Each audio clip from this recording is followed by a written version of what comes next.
Se o estudo da pré-história já é um baita quebra-cabeça, como podemos compreender o mundo imaginário dos nossos antepassados mais distantes? Pistas não faltam na explosão de cores e formas estampadas nos paredões da pedra ou naquela carranca do cacique cavucada no granito da serra. E mesmo após milhares de anos, a habilidade e a sensibilidade gráfica de nossos primeiros artistas ainda impressionam. Agora, o que será que eles queriam dizer com seus traços arrojados e formas sinuosas? A única certeza que temos é que desde os primórdios da nossa cultura, a vida não se resumiu apenas a caçar, coletar e plantar. Os nossos primos mais distantes também fizeram questão de representar o novo mundo, redesenhando seu universo com tinta, barro e pedra.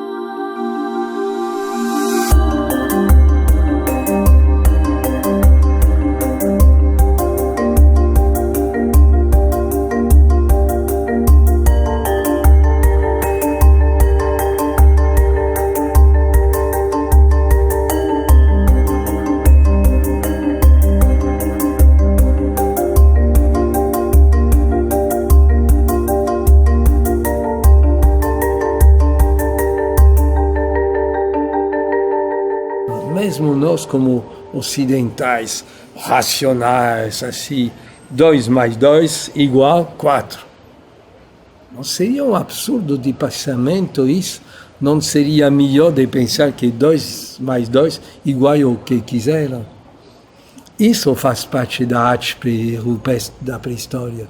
É isso que é maravilhoso de descobrir na pré-história, essa amplitude enorme que nós temos através do imaginário, que está produzindo imagens, seja na cabeça, seja nas paredes.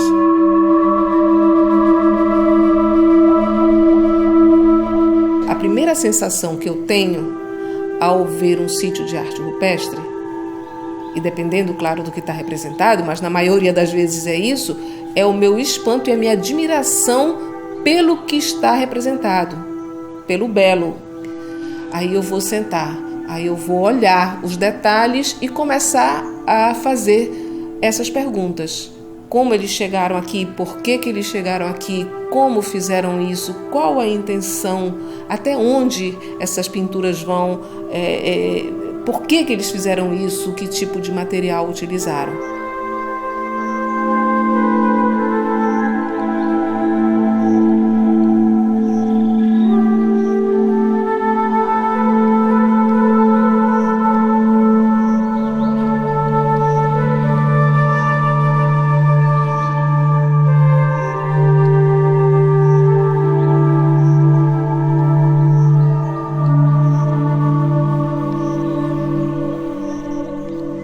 Aqui nós começamos a pesquisa nos anos 70 e a cada vez são novas descobertas, novos dados, de maneira que é uma região realmente privilegiada para a arqueologia. Nós temos vários resultados, hoje são 1.490 sítios que já estão cadastrados, não? Dos quais mais de 900 com pinturas e gravuras rupestres, o que é algo extraordinário.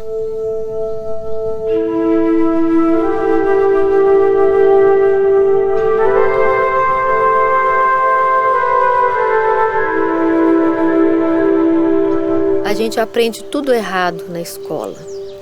Quando eu estudei História da Arte, eu aprendi que era assim, os pré-históricos começavam primeiro desenhando as coisas mais simples, primeiro os bichinhos, aí depois eles foram ficando mais inteligentes, mais elaborados, e aí no final eles faziam as figuras mais abstratas, mais elaboradas, enfim. Muito antes pelo contrário. Então, por exemplo, a tradição São Francisco, que é a que é mais antiga, ou uma das mais antigas, na região do Vale do Peruaçu, é de simetria de cores, de um jogo de cores fabuloso, do ponto de vista da representação gráfica. No entanto, o que a gente observa é que as figuras que foram feitas posteriores, quer dizer, por grupos mais recentes, já necessariamente não apresentam no seu código uma elaboração gráfica e abstrata tão grande assim.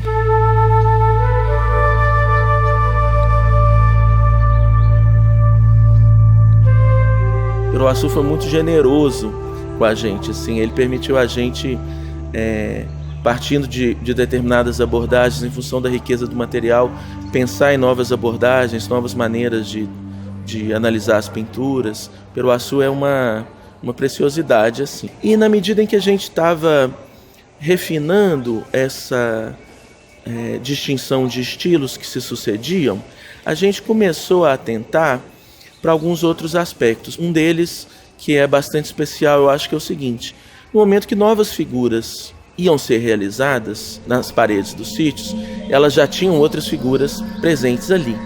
Então, pintar novas figuras significa se relacionar com as figuras antigas também. O Iruaçu permitiu para a gente entender, caracterizar diferentes comportamentos nesse sentido.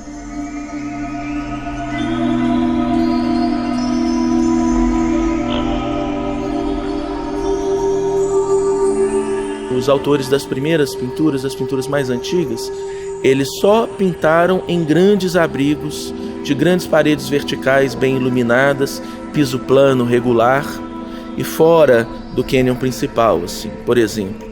A gente consegue perceber que as pessoas estão escolhendo, que tem uma lógica que estrutura essa construção da paisagem através das pinturas.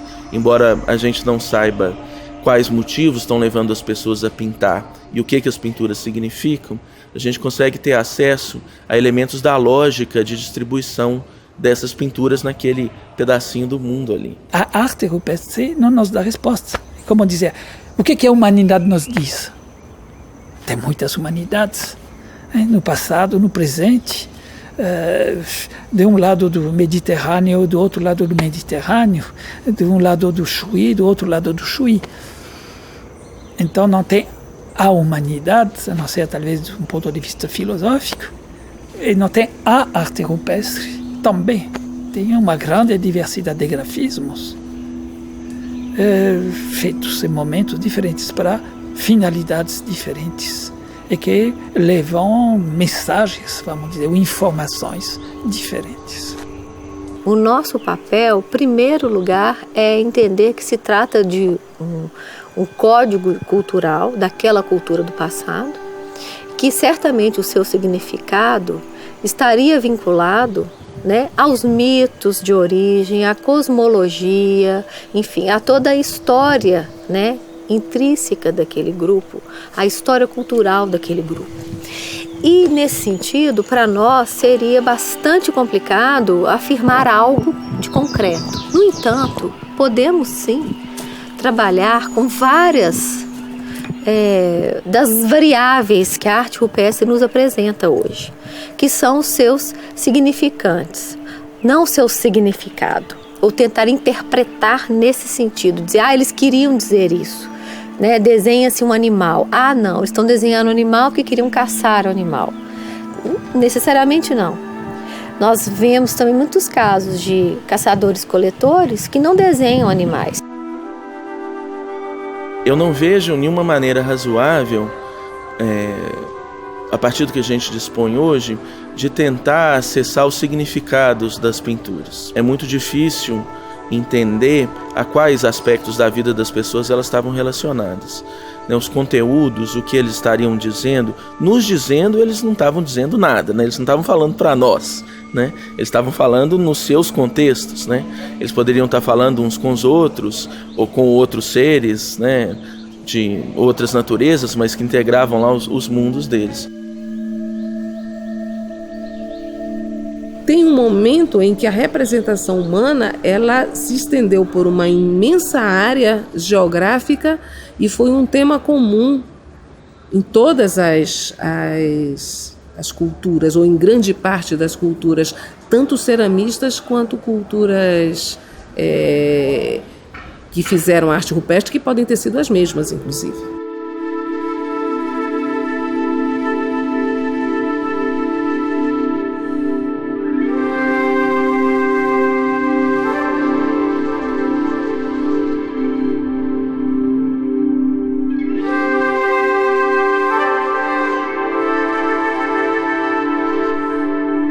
Quando eu estudei a iconografia da cerâmica marajoara, eu estava interessada na verdade, em busca de significados, né? Eu queria saber o que eles estavam representando ali, né? Porque era uma cerâmica que a gente via que tinha umas representações mais naturalistas, assim, representações de animais, de humanos, mas tinha muita coisa que era representações geométricas, que o pessoal geralmente fala, né? Então, se dizia que era como se fossem enchimentos, assim. Tem uma urna, tem as representações das características humanas principais e depois tem aqueles enchimentos. Então, quando eu comecei a estudar, eu estava mais interessada nesses enchimentos, na verdade, nessas formas geométricas. Primeiro fui identificar quais eram os animais representados, né? Verifiquei que eram animais da ilha mesmo, animais que são abundantes na fauna da ilha, principalmente cobras, lagartos, jacarés, tartarugas. E comecei a comparar essas representações realistas com as representações mais geométricas. E verifiquei que havia uma correspondência de estrutura entre essas representações, né? Então, na verdade, o que eles estavam fazendo na cerâmica era esses mesmos animais, essas mesmas pessoas que eles estavam representando de forma realista, eles estavam representando também de forma metonímica, às vezes, né? Só uma parte do animal, só a pata, só um olho, e às vezes de uma forma a representar só a estrutura. Então, eles representam muito a cobra só pela parte sinuosa do corpo da cobra, às vezes com uma cabeça triangular também, que é a jararaca.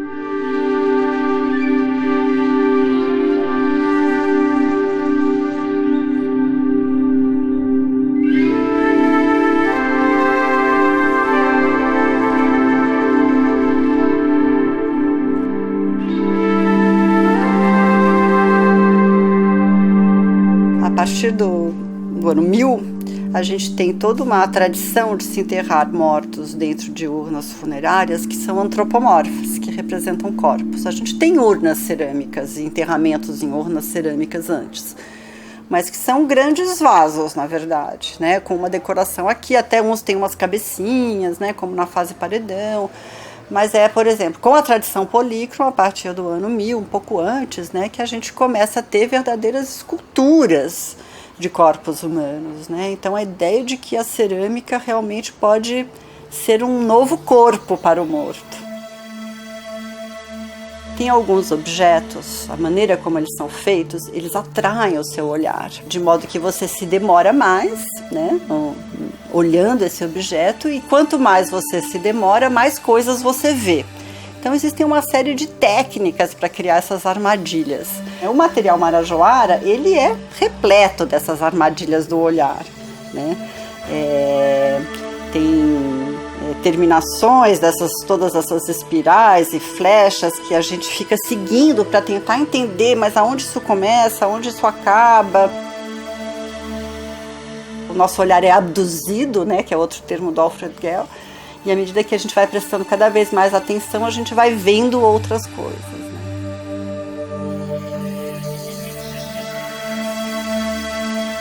O corpo da urna é um corpo de uma ave, né, uma coruja, uma ave de rapina, que é humanizado. Então, a grande coruja, mas que usa brincos, usa alargadores de orelha, tem um peitoral, um inalador de osso, todo trabalhado. Então, é uma coruja se transformando num ser humano, um ser humano se transformando em coruja, algum simbolismo ali em relação a alguma vida pós-morte devia ter, né? E justamente urnas no corpo dessas urnas cheios de armadilhas do olhar, que se você presta um pouquinho mais de atenção, você vê um ser, às vezes eles estão de ponta cabeça, às vezes eles estão meio escondidos.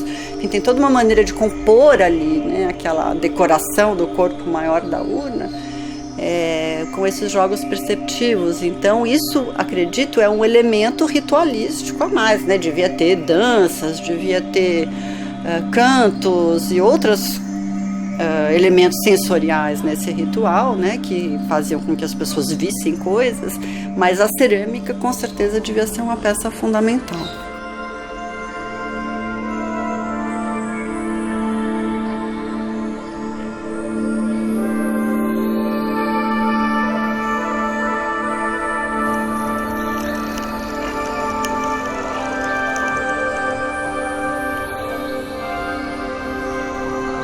Os índios tapajônicos, os animais são facilmente observados, perceptíveis, entendeu?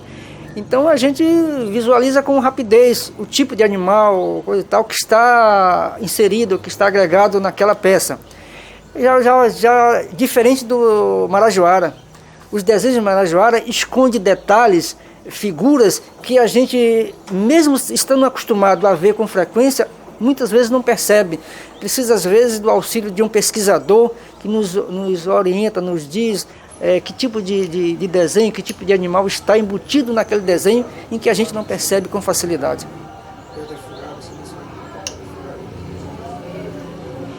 Não são só duas, não é só de um lado você vê uma coisa, do lado você vê outra, às vezes são 4. Sabe, você vai virando a peça e vai vendo uma coisa completamente diferente. Você pensa, para você fazer isso, você precisa ser um artista incrível para começar, né? O projeto, né, de design de um objeto desses é incrível.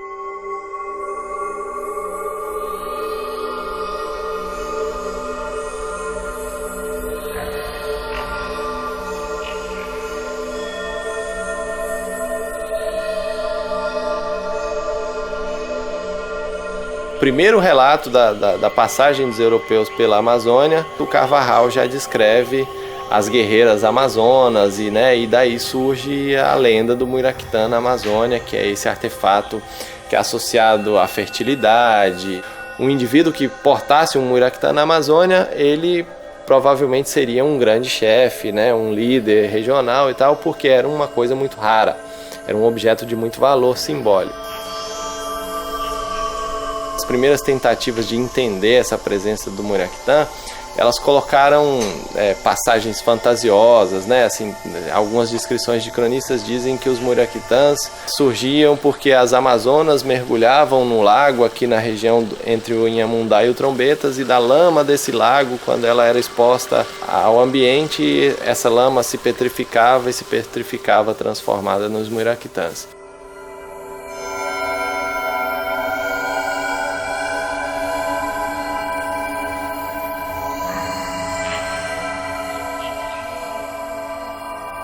Para algumas das primeiras pesquisas, a única possibilidade que você tinha de produzir os furos milimétricos dos Muiractãs seria, né, possuindo algum tipo de metal que fosse, né, rígido o suficiente para produzir aqueles furos, né?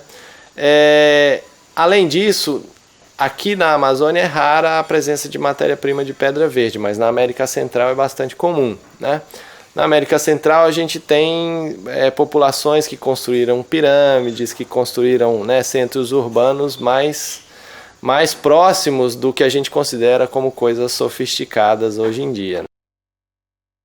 Talvez associada também a um preconceito, né, que a maioria das sociedades nacionais tem com os povos indígenas, com os povos nativos da América, de pensar que os nativos eram inferiores aos europeus que chegaram depois e tal, fez com que várias pessoas levantassem a hipótese de que esses Muiractãs vieram da América Central, construídos lá, num contexto de civilização mais sofisticada, e que eles vinham parar aqui por conta de coisas que os nativos da América Central tinham interesse em trocar com os povos da Amazônia.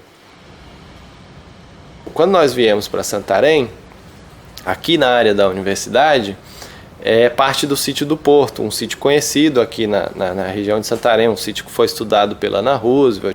Com a facilidade de ter o laboratório de arqueologia aqui no próprio local do sítio, então a gente resolveu não descartar mais o solo escavado em campo. A gente resolveu coletar 100% da terra que a gente estava escavando e deixar para processar essa terra só no laboratório depois, usando uma sequência de peneiras com malhas muito finas, né, até chegar numa malha de 2 milímetros. Por exemplo, aquela pecinha que provavelmente é a broca para fazer o furo do Muiractã, numa peneira normal da maioria das metodologias arqueológicas, ela passaria no furo da peneira e a gente talvez descartaria essa peça sem saber que ela existia no contexto. A gente vê que elas foram usadas para perfurar. Se você olha as marcas de uso, ela tem ranhuras desse movimento em círculo, que provavelmente está relacionado com o movimento de vai e vem. E a grande questão, né, que sempre atribuía a origem externa era como é que um povo sem metalurgia pode furar uma rocha tão dura como as pedras verdes, né, sem ter metal. Nós percebemos assim que mesmo a dureza da pedra verde sendo maior, no nosso caso do feldspato potássico sendo maior que a da matéria-prima da broca que a gente possuía, se você adicionar areia muito fina como abrasivo, a eficiência desse processo aumenta muito, ela potencializa muito. Com toda a nossa falta de habilidade, nós conseguimos produzir furos equivalentes aos furos dos muiractãs de pedra verde em cerca de 2 horas. Então, de uma certa maneira, a gente desmistificou um pouco essa coisa da tecnologia impossível para os povos da Amazônia.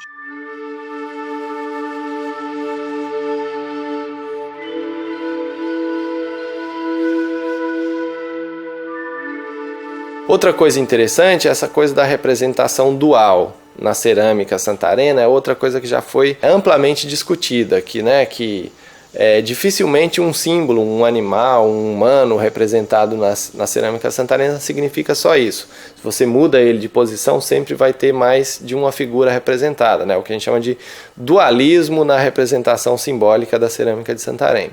A gente começou a olhar para alguns muiractãs que estão em coleções arqueológicas no Brasil, fora do Brasil, e a gente começou a perceber que esse dualismo também está presente na concepção morfológica do muiractã. Então, assim, não é só o consumo do muiractã, a forma de construir o muiractã está ligada à cosmologia desse povo. Então, hoje a gente não tem mais dúvidas de que se as amazonas guerreiras lendárias eram consumidoras de muiractã, certamente os tapajós eram os artesãos delas. Assim, isso a gente tem evidências muito concretas aqui hoje em dia.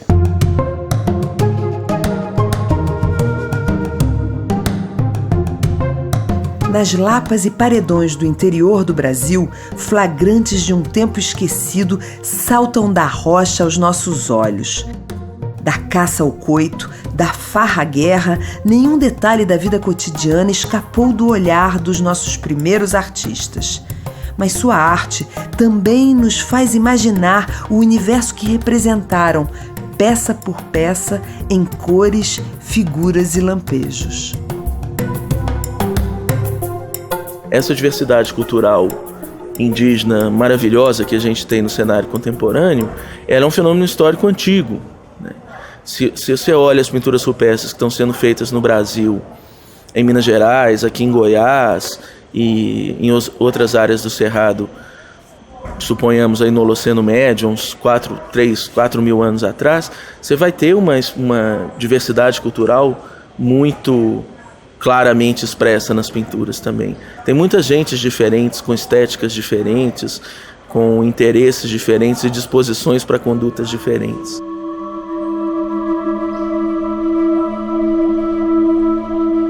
Você tem cenas da vida de todo dia, não é? Você tem cenas de sexo, cenas de parto, você tem cenas de caça, você tem cenas de luta. Agora, essa luta pode ser uma luta mesmo, mas pode ser também as lutas cerimoniais que as tribos indígenas tinham, não é?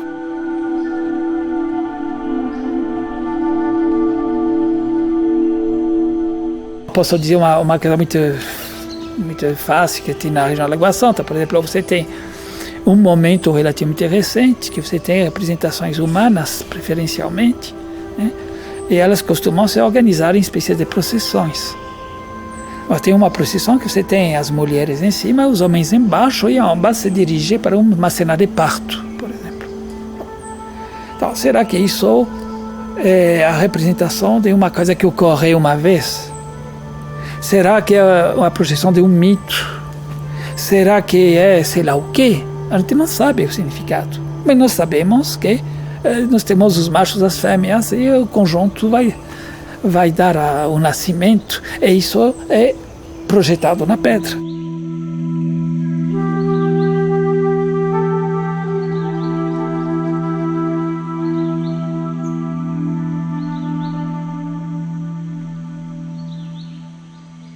O que mostra a pré-história, que nos interessa, que o fenômeno é universal, é mundial, e que os homens da pré-história já souberam passar da realidade à virtualidade, ao surrealismo, ao imaginário puro, e Santarém com os macacos, mas no mundo inteiro se encontra isso. Tem macacos que não são macacos. Tem macacos, verdadeiros macacos. Só que eles têm, por exemplo, as mãos invertidas, os pés anormais, tem o rabo fazendo como um alvo, tudo isso. Então eles se inventaram todo um simbolismo imaginário sobre os macacos com uma relação com os homens. Entende? Macaco, que é o nosso primo mais querido, com toda a riqueza de construção, de representação que cada um de nós tem, seja durante o dia, de uma maneira consciente, seja durante a noite, de uma maneira não consciente. Faz mergulhar na realidade, mas faz mergulhar muito mais longe do que a realidade.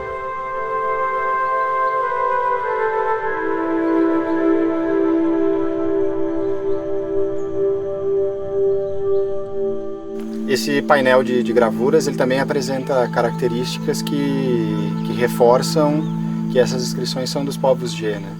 As linhas entrecruzadas que aparecem em vários pontos do sítio também aparecem na cerâmica, né?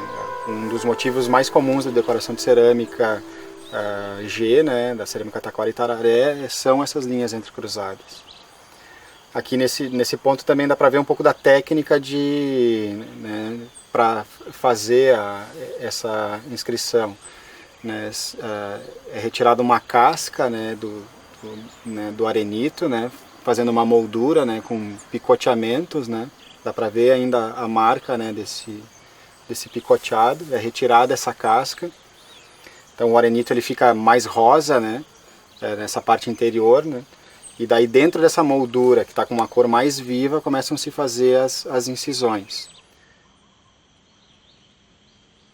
Aqui tem um exemplo de como era a coloração do arenito, né, da rocha, quando a inscrição foi feita, né?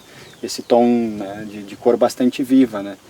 E aí tem os cristalzinhos dentro do arenito que brilham. Então imaginar o pôr do sol acontecendo e batendo nessa rocha e brilhando, né? Dá uma ideia de como era a inscrição, né? Quase que luminosa, né? Mesmo sendo macia, ela é bastante dura, né? Então a pessoa tem que fazer movimentos contínuos e durante muito tempo, talvez até entrando em transe, para saber como é o ritual, né? Com música, tomando bebidas alucinógenas e continuamente até conseguir acessar, fazer a gravura e acessar esse mundo desses entes que estão sendo representados aí, né, as gravuras, como no caso dessa ave que está sendo representada aqui, ou do felino que está sendo representado aqui.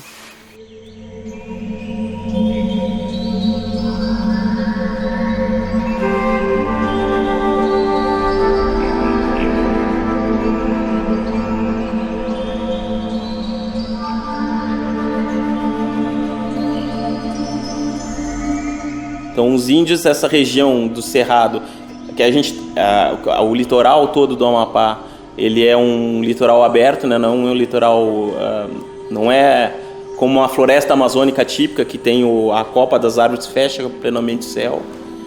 Eles têm muito mais intimidade com o céu do que outros grupos que estão mais para o interior, dentro da selva amazônica mesmo.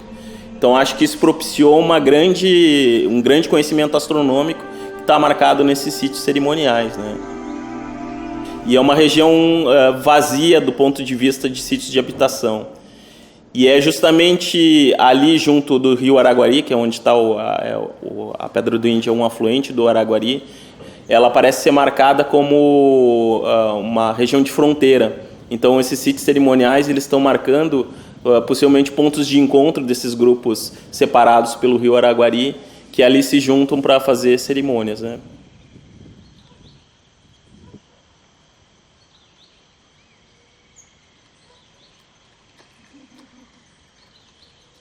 Monte Alegre surpreende em vários aspectos em relação às pinturas, né?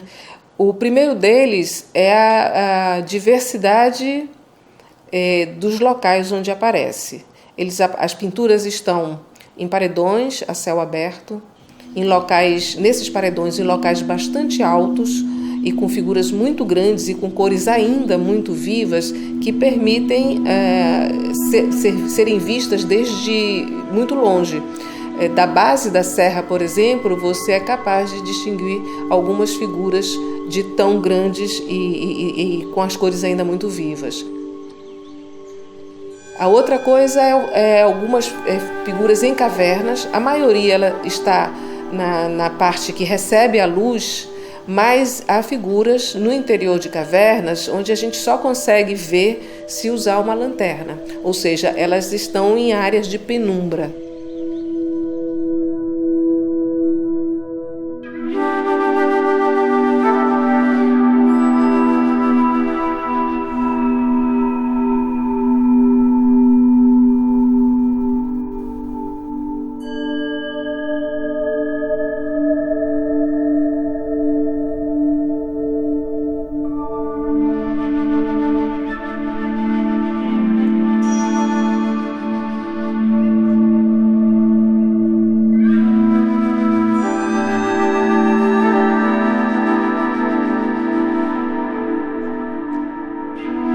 Perspectivismo ameríndio.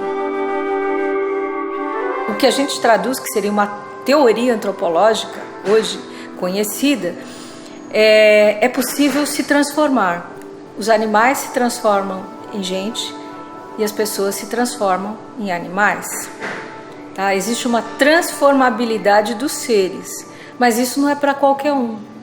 Isso é atributo principalmente do xamanismo. E isso é visível na cerâmica de Santarém. Nós temos vasilhas, nós temos estatuetas de pessoas que são metade gente e metade animal, ou em processo de transformação corpórea. Isso é algo muito interessante e que está, de alguma forma, distribuído na Amazônia como um todo, que tem uma expressão artística, mas em Santarém é muito nítido. Ele é um fragmento de um vaso de gargalo, que a gente chama, é um vaso bem pequeno, o rosto, aqui as mãos ou patas, mas é um animal que a gente não reconhece qual, mas ele tem traços humanos. É uma figura humanizada. Então, a cerâmica, a simbologia da cerâmica, ela é uma porta para a gente poder explorar essas visões de mundo através da metodologia da iconografia. A gente acredita que pode acessar esses fragmentos do que seriam essas visões de mundo desse grupo, e a importância do xamanismo para esse grupo.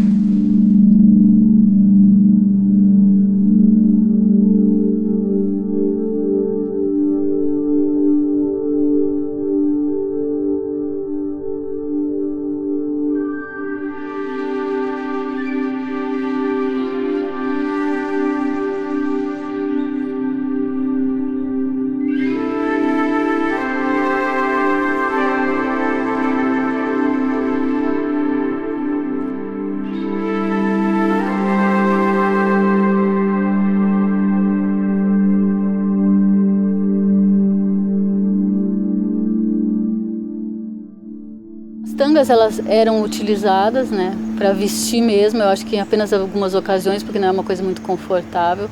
Então eu acredito que em alguns rituais eles utilizavam as tangas. E o que é interessante nas tangas é que a gente sempre pensou assim, as tangas decoradas deviam ser para as mulheres mais importantes, as tangas lisas para as mulheres comuns. Mas é justamente o contrário. Talvez as tangas sem decoração sejam para mulheres casadas e as tangas decoradas para meninas em rituais de puberdade que ganhavam essas tangas, porque todas as urnas mais decoradas, maiores, mais bonitas têm tangas lisas dentro, não tem tangas decoradas.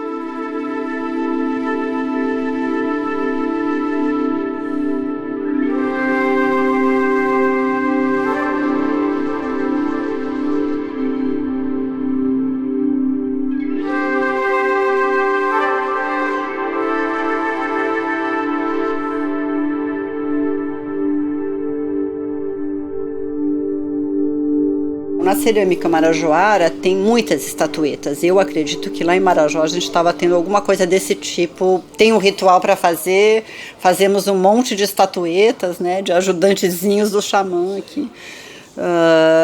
E essas estatuetas são decapitadas depois, não todas. Agora, o que sempre chamou muita atenção nessas estatuetas é que elas representam corpos humanos acocorados, provavelmente mulheres dando à luz em posição de parto, algumas são grávidas e tal, mas também elas são feitas de uma forma fálica, né? Então o corpo do objeto representando o pênis e as pernas, né? Enfim, o saco é uma coisa muito... você vê que tem um conhecimento da anatomia ali do corpo humano muito preciso às vezes, né? E é um órgão que não só se transforma fisicamente, mas ele tem coisas dentro, né? Ele tem essa capacidade de se comunicar com dentro e o fora, né? Com o sêmen. Essas estatuetas são estatuetas chocalho, tem coisinhas dentro, né? Então pode ser uma analogia também ao sêmen. Essas pedrinhas, essas pedacinhos de cerâmica que fazem barulho. Eu queria entender como que elas eram feitas, essas estatuetas, e sobretudo o que era concebido primeiro, era o corpo humano ou era o falo, né? Era um pouco essa ideia, assim, para tentar entender a essência delas. E aí eu fiz alguns raios-x, de 6 peças, e também para entender como que as pedrinhas dentro, se elas se comunicavam a parte das pernas ou não, enfim, como que era, se era aberto, se era tudo oco, se tinha separações lá dentro. E aí, para minha grande surpresa, algumas delas, não todas, quando a gente vê a parte interna, parece que elas foram moldadas num falo humano, assim, né? Porque é uma forma muito semelhante, assim, inclusive na proporção. Então, o que eu percebi é que elas primeiro são construídas como falos, e depois esses falos são humanizados, né? Então, primeiro se constrói um falo de cerâmica, oco, e depois se coloca, então, olho, bracinhos, perninhas, umbigo, mamilos, decoração, pintura corporal, né? Depois, então, são falos humanizados.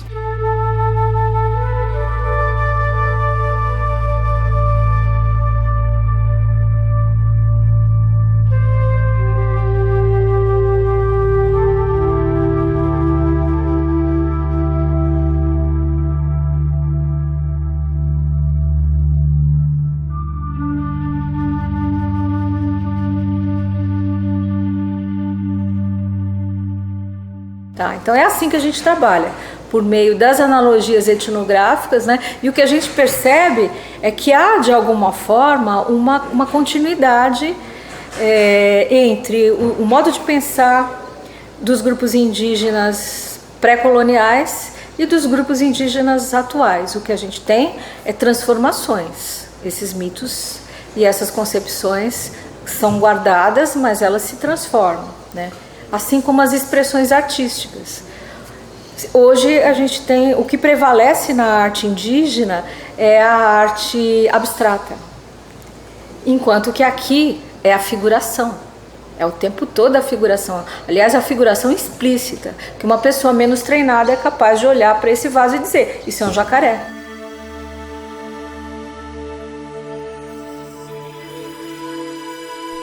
O conceito de arte em arqueologia é bastante polêmico. Tem pessoas que acham que a gente nem deve usar esse conceito porque são de populações que a gente não conhece, que a gente nem sabe se eles tinham esse conceito de arte, né?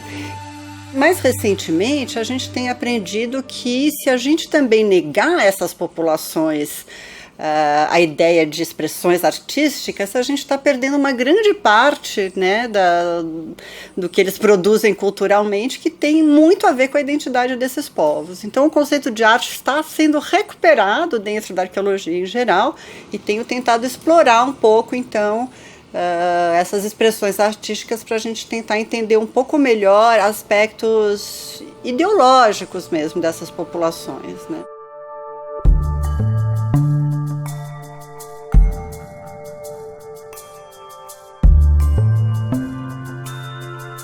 As mensagens dos artistas do nosso passado podem fugir da nossa compreensão. Afinal, a pré-história é um mundo anterior à língua escrita. A nós, resta o privilégio de redescobrir, contemplar e, sobretudo, se surpreender com a criatividade milenar desses que pensavam muito além das urgências do dia a dia, comunicando seus anseios àqueles que viriam depois.